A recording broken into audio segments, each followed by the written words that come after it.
Hi guys, I hope you are doing absolutely fine. Good morning. और आज हम बात करेंगे। बहुत सारे केसेस आजकल आ रहे हैं, सीसीटीवी फुटेज देखने को मिल रहा है जिसमें जिम में हार्ट अटैक आ रहे हैं लोगों को।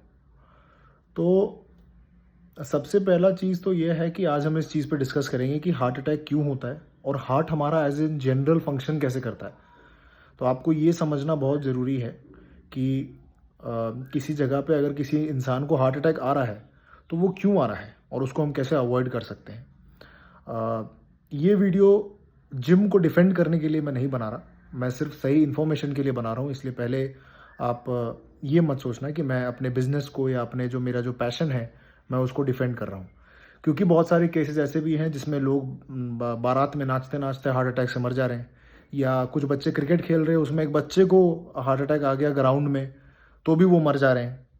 और जिम में भी हमें काफ़ी सारे सीसीटीवी फुटेज देखने को मिलते हैं जिनमें से जिम में हार्ट अटैक आने के केसेस ज़्यादा हैं। उसके पीछे भी रीज़न है, इसके बारे में हम समझेंगे अभी। तो अगर आपके घर पे कोई पाइप है या जिस पाइप से आप रोज़ पानी निकालते हैं, मतलब जिस पाइप नल नल के बारे में बात कर रहा हूँ मैं, अगर कोई टैप वाटर आप ओपन करते हैं तो आप देखेंगे कि generally over a period of time उस टैप का जो पानी फ्लो का कैपेसिटी है वो स्लो हो जाता है। तो ये बहुत सिंपल सा एग्जांपल है।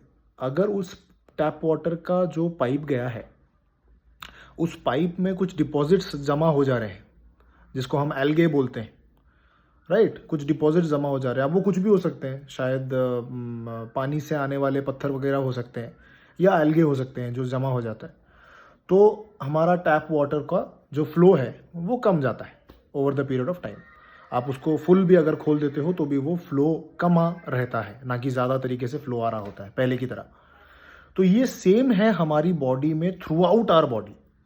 हमारी बॉडी में ब्लड वेसल्स भरे हुए हैं, मतलब वो पतले पतले छोटे छोटे एकदम पतले पतले पाइप्स भरे हुए हैं जिनमें हमारा ब्लड फ्लो वाटर फ्लो होता है बॉडी में। अब अगर वो उन चीज़ों को हम डिसरप्ट करते हैं तो हमारी बॉडी रिएक्ट करती है। यानी अगर पाइप में डिपॉजिट्स जमा है, पाइप का फ्लो अच्छा नहीं है, तो हमारा बीपी बढ़ा हुआ आता है। अब इसका मतलब ये नहीं कि वो आपको मार देगा, जनरली वो आपको नहीं मारेगा, क्योंकि अगर आप एक नॉर्मल लाइफस्टाइल जी रहे हैं तो आपका डेथ इतनी आसानी से नहीं हो सकता है। जिम में हार्ट अटैक क्यों आते हैं, उसका क्या रीज़न है, तो मैं आपको एक चीज़ समझाता हूँ कि अगर आपकी बॉडी जो है पिछले कई सालों से एक नॉर्मल लाइफस्टाइल जी रही है और आप पिछले कुछ दिनों से उसको बहुत ज़्यादा एक्टिव बनाने की कोशिश कर रहे हैं, तो देयर इज़ अ चांस कि आपको हार्ट अटैक आए। और वो भी बहुत रेयर केसेस है, मतलब बहुत रेयरली होता है, लेकिन देयर इज़ अ चांस। तो अब वो चांस क्यों बिल्डअप हुआ, यानी हमारी बॉडी अगर बेसिक स्ट्रक्चर में लाइफ जी रही थी, सुबह उठ रहे हैं, खा रहे हैं, रेस्ट कर रहे हैं, सो रहे हैं, कोई एक्टिविटी नहीं कर रहे हैं, तो हमारी बॉडी ओके है। लेकिन जैसे ही हम कूदा कूदी करने लगते हैं या वेट्स उठाने लगते हैं, इंटेंसिटी वाले एक्सरसाइज करने लगते हैं, तो हमारी बॉडी में ब्लड फ्लो फास्ट होने लगता है। और अगर ब्लड फ्लो ज़्यादा हो रहा है तो हमारा ब्लड प्रेशर भी बढ़ता है, क्योंकि हमारा हार्ट ज़्यादा ब्लड पंप करता है।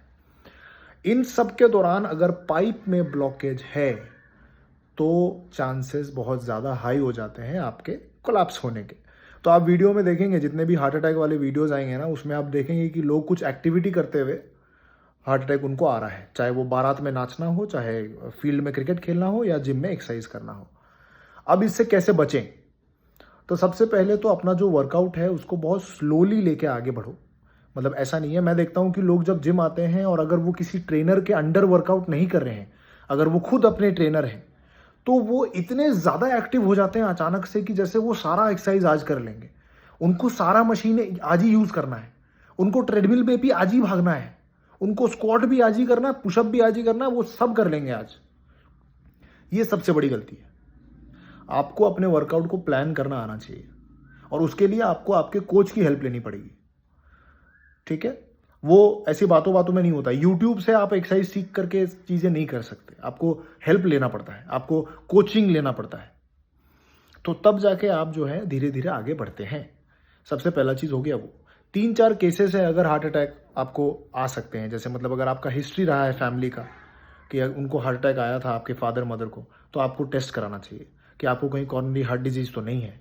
आप अगर आपका बीपी ज़्यादा रह रहा है तो आप चांसेस है कि आपका हार्ट कोलैप्स कर जाए, क्योंकि आपका बीपी ज़्यादा क्यों रह रहा है, आप उसके पीछे काम नहीं कर रहे हैं और आप उसको ज़्यादा प्रेशर दे रहे हैं कि ज़्यादा ब्लड पंप करो, वो ऑलरेडी बेचारा प्रेशर में है। ठीक है। हाइपरटेंशन, अगेन अगर आपका बीपी 160 के ऊपर रह रहा है, 145 150 के ऊपर रह रहा है, तो हाइपरटेंशन के पेशेंट हैं आप, आपको पहले मेडिकेशन चाहिए, फिर धीरे धीरे आप अपने लाइफस्टाइल को इंप्रूव करें, ना कि एक बार में जिम में जाए और पागलों की तरह कूदना चालू कर दें। ठीक है।